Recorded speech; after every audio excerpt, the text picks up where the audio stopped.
मेरा नाम डॉक्टर देवेंद्र कुमार साहू है।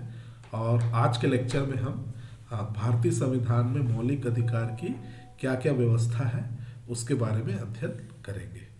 तो जो आज का हमारा जो लेक्चर होगा उसकी जो रूपरेखा इस तरीके से होगी। सबसे पहले हम मौलिक अधिकारों की परिभाषा देखेंगे। उसके बाद भारतीय संविधान में जो वर्णित विभिन्न प्रकार के मौलिक अधिकार हैं उसके बारे में हम एक एक करके और अनुच्छेद के अनुसार आगे उसका वर्णन करेंगे। तो मौलिक अधिकार से तात्पर्य होता है कि ऐसे अधिकार जो किसी भी व्यक्ति के व्यक्तित्व के लिए, विकास के लिए बहुत ही अनिवार्य होता है, ऐसे अधिकारों को हम मौलिक अधिकार कहते हैं। और ये मौलिक अधिकार इसलिए कहलाते हैं क्योंकि ये भारत के संविधान के द्वारा इनको मान्यता प्रदान की गई है। साथ ही साथ ये न्याय योग्य भी है। यदि किसी व्यक्ति के द्वारा, नागरिक के द्वारा या फिर राज्य या सरकार के द्वारा, प्रशासन के द्वारा किसी भी नागरिक के मौलिक अधिकारों का हनन होता है तो हम न्याय पाने के लिए जो न्यायालय है उसकी शरण ले सकते हैं। ठीक। और एक विशेषता इसकी और भी है कि इन अधिकारों का उल्लंघन नहीं किया जा सकता। तो इस तरीके से मौलिक अधिकार भारतीय संविधान के द्वारा सभी नागरिकों को प्रदान किए गए हैं और प्रदान करने के साथ साथ नागरिकों के अधिकारों की सुरक्षा के लिए वह न्यायालय के द्वारा प्रवर्तनीय भी है। अब हम देखते हैं कि भारत के संविधान में कौन कौन से मौलिक अधिकार प्रदान किए गए हैं। जब संविधान प्रारंभ हुआ तो 7 मौलिक अधिकार थे, लेकिन जो संपत्ति का मौलिक अधिकार है उसको संपत्ति के मौलिक अधिकार को संविधान संशोधन करके हटा दिया गया है। इस तरीके से वर्तमान में हमारे 6 मौलिक अधिकार प्रदान किए गए हैं। सबसे पहला है समानता का अधिकार, जो भारतीय संविधान के अनुच्छेद 14 से 18 तक वर्णित है। इसमें से प्रमुख है अनुच्छेद 14 में विधि के समक्ष समानता, फिर अनुच्छेद 15 में धर्म, मूल, वंश, जाति, लिंग या जन्म स्थान के आधार पर विभेद का प्रतिषेध किया गया है। फिर लोक नियोजन के अवसर की समता है। फिर जो अस्पृश्यता का अंत किया गया है और अनुच्छेद 18 के द्वारा उपाधियों का भी अंत किया गया है। इसके बाद हम देखते हैं अनुच्छेद 19 से 22 तक स्वतंत्रता का अधिकार है। इसमें अनुच्छेद 19 में 6 प्रकार की स्वतंत्रता प्रदान की गई है सभी नागरिकों को, जिसमें से प्रमुख है वाक स्वतंत्रता, कहीं भी आने जाने की स्वतंत्रता, सभा करने की स्वतंत्रता इत्यादि।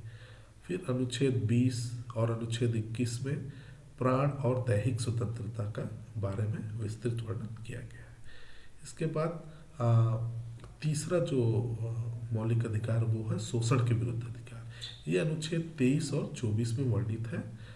सबसे पहले तो जो अनुच्छेद 23 है उसमें मानव व्यापार पर प्रतिबंध लगाया गया है और अनुच्छेद 24 के द्वारा जो बाल श्रम है उस पर प्रतिषेध लगाया गया है।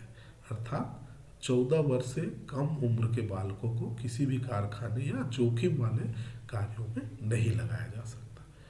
उसके बाद आता है चौथा जो मौलिक अधिकार है वो है धार्मिक स्वतंत्रता का अधिकार, जो कि अनुच्छेद 25 से लेकर 28 तक वर्णित है। इसमें किसी भी व्यक्ति को अपनी अंतःकरण के आधार पर धर्म को मानने, प्रचार प्रसार करने की और धार्मिक कार्यों को प्रबंध करने की स्वतंत्रता प्रदान की गई है। इसके बाद जो 5वां मौलिक अधिकार है वो अल्पसंख्यक लोगों की संस्कृति और शिक्षा से संबंधित अधिकार है। इसमें ये कहा गया है कि अल्पसंख्यक वर्ग के जो लोग हैं वे अपनी संस्कृति को बनाए रखने के लिए और अपनी भाषा को, अपनी को आगे बढ़ाने के लिए शिक्षण संस्थाओं की स्थापना भी कर सकते हैं। और इन सब के बाद जो 6वां मौलिक अधिकार है वह है संवैधानिक उपचारों का अधिकार। ये अधिकार तो सबसे अधिक महत्वपूर्ण है और जो भारतीय संविधान के निर्माता हैं बाबा भीमराव अम्बेडकर जी, उन्होंने इस अधिकार को संविधान की आत्मा की संज्ञा भी दी है। क्योंकि मौलिक अधिकार तो निश्चित रूप से भारतीय संविधान के द्वारा प्रदान किए गए हैं, लेकिन यदि उन अधिकारों को संविधान के द्वारा संरक्षण नहीं प्रदान किया जाएगा तो उन मौलिक अधिकारों का कोई महत्व नहीं रह जाएगा। इसीलिए अनुच्छेद 32 में संवैधानिक उपचारों का अधिकार है, अर्थात यदि किसी भी नागरिक के मौलिक अधिकारों का किसी भी अन्य नागरिक या सरकार या शासन के द्वारा उल्लंघन होता है, हनन होता है, तो उसके लिए कोई भी नागरिक न्यायालय की शरण ले सकता है। और जो भी न्यायालय है, ये उसका दायित्व है कि वह सभी नागरिकों के मौलिक अधिकारों की सुरक्षा करे। इस तरीके से हम देखते हैं कि भारतीय संविधान में सभी नागरिकों के लिए विस्तृत रूप से और बहुत ही अच्छे ढंग से मौलिक अधिकारों की व्यवस्था की गई है। और यह जो मौलिक अधिकार है वो सभी नागरिकों को समान रूप से प्राप्त है।